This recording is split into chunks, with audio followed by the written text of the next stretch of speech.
Selamat siang, saya Mario Sinaga, kelas 11 MIPA 3. Di sini saya akan menjelaskan tentang revolusi menegakkan panji-panji NKRI. Dan di sini saya mendapatkan tugas untuk menjelaskan tentang merdeka atau mati. A. Perjuangan rakyat Semarang dalam melawan tentara Jepang. Wongsonegoro selaku pimpinan pemerintahan di Semarang mengeluarkan pernyataan atau perintah Indonesia dan Komite Nasional Indonesia di Jakarta. Maka dengan ini kami atas nama rakyat Indonesia mengumumkan sementara aturan-aturan pemerintah untuk menjaga keamanan umum di daerah Semarang sebagai berikut. 1. Mulai hari ini tanggal 19 Agustus 1945 pemerintah RI untuk daerah Semarang mulai berlaku. 2. Terhadap segala perbuatan yang menentang pemerintah RI akan diambil tindakan yang keras. 3. Hanya bendera Indonesia merah putih yang boleh berkibar. Dan terakhir, terhadap segala perbuatan yang mengganggu ketentraman dan kesejahteraan umum diambil tindakan keras. Yang kedua yaitu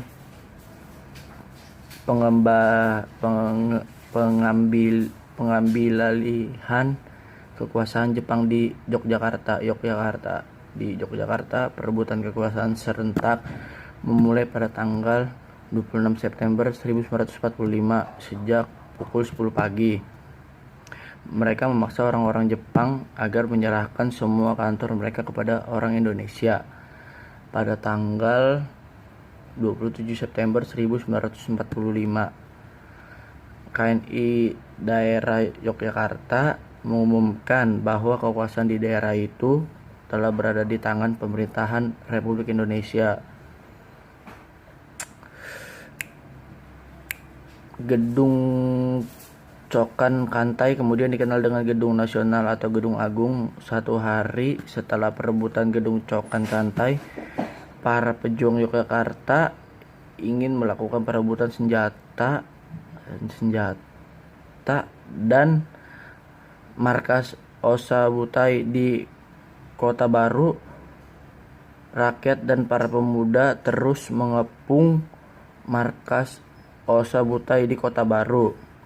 Rakyat dan para pemuda terdiri dari berbagai kesatuan antara lain TKR, Polisi Istimewa, dan BPU atau bisa disebut Barisan Penjagaan Umum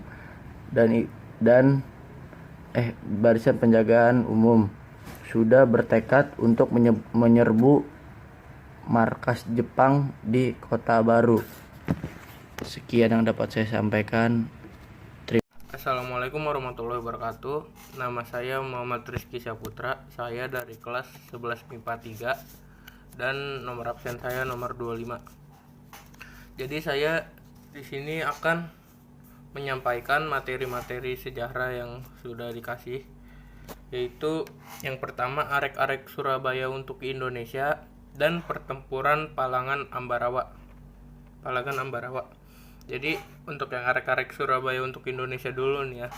Jadi itu semangat tempur arek-arek Surabaya dalam melawan pasukan sekutu tidak dapat dilepaskan dari kemenangannya melawan kekuatan Jepang di Surabaya dan sekitarnya.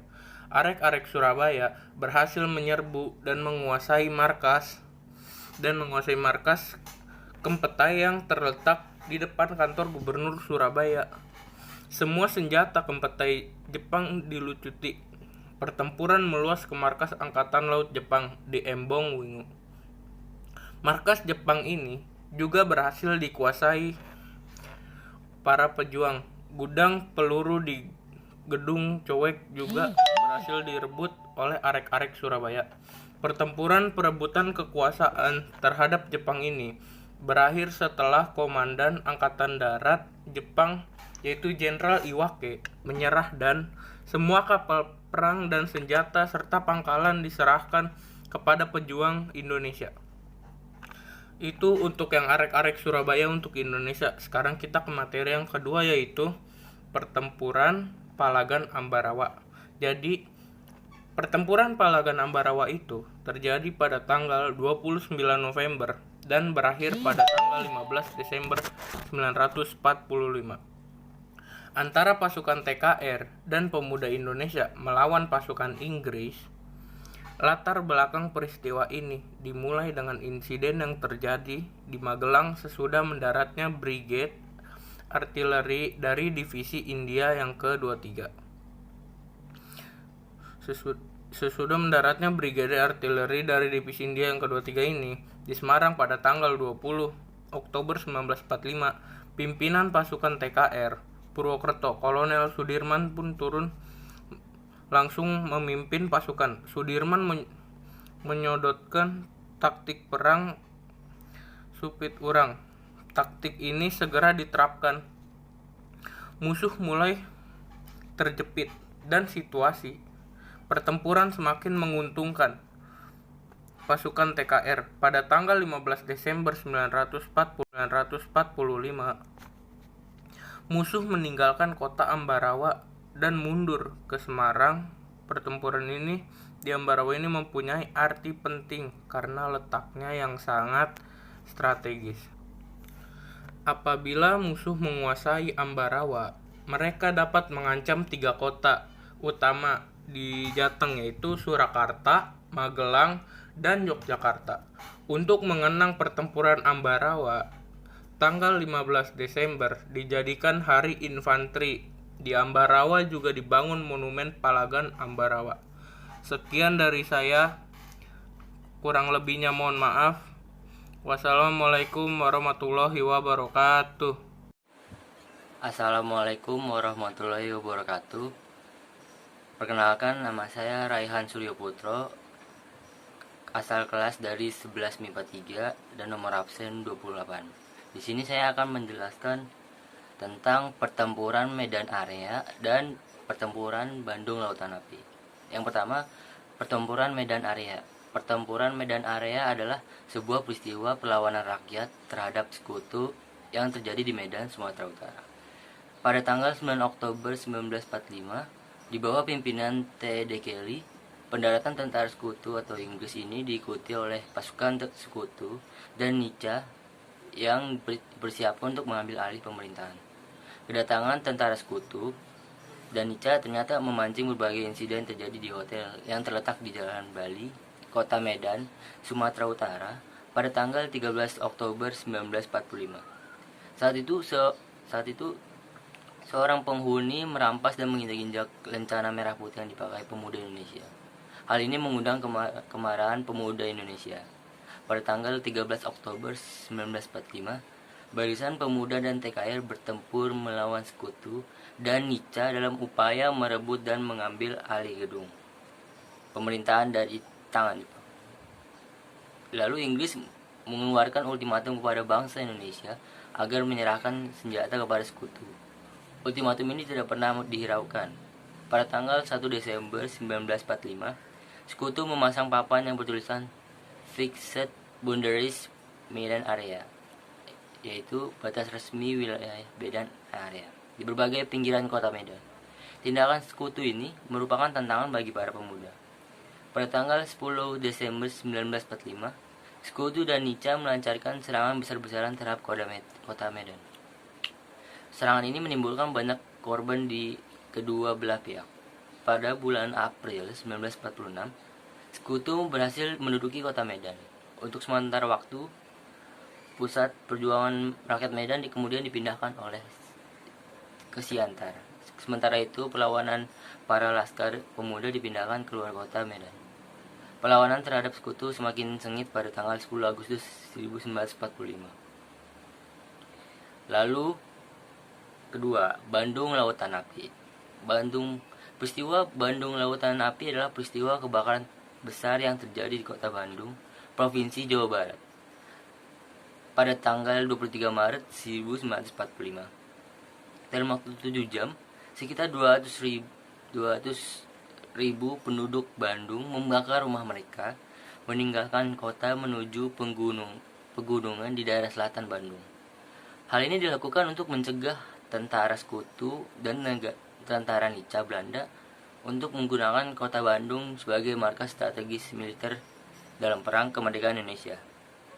Pertempuran ini diawali oleh usaha para pemuda untuk merebut pangkalan udara Andir dan pabrik senjata bekas artileri konstruksi Winkel atau ACW, sekarang disebut Pindad, dan berlangsung terus sampai berdatangan pasukan sekutu di Bandung pada tanggal 17 Oktober 1945. Seperti halnya di kota-kota lain, di Bandung pun pasukan sekutu dan Nica melakukan teror terhadap rakyat, sehingga terjadi pertempuran. Menjelang bulan November 1945, pasukan Nica semakin merajalela di Bandung. Nica memanfaatkan kedatangan pasukan sekutu untuk mengembalikan kekuasaan kolonialnya di Indonesia. Namun, semangat juang rakyat dan para pemuda yang tergabung dalam TKR, Laskar dan badan-badan perjuangan semakin berkobar. Pertempuran demi pertempuran pun terjadi. Sekian dari saya, kurang lebihnya mohon maaf. Assalamualaikum warahmatullahi wabarakatuh. Selamat siang semua. Nama saya Mangantra Mikal Partede dari kelas 11 MIPA 3. Saya diberi tugas untuk menjelaskan materi sejarah mengenai merdeka atau mati. G. Berita proklamasi di Sulawesi.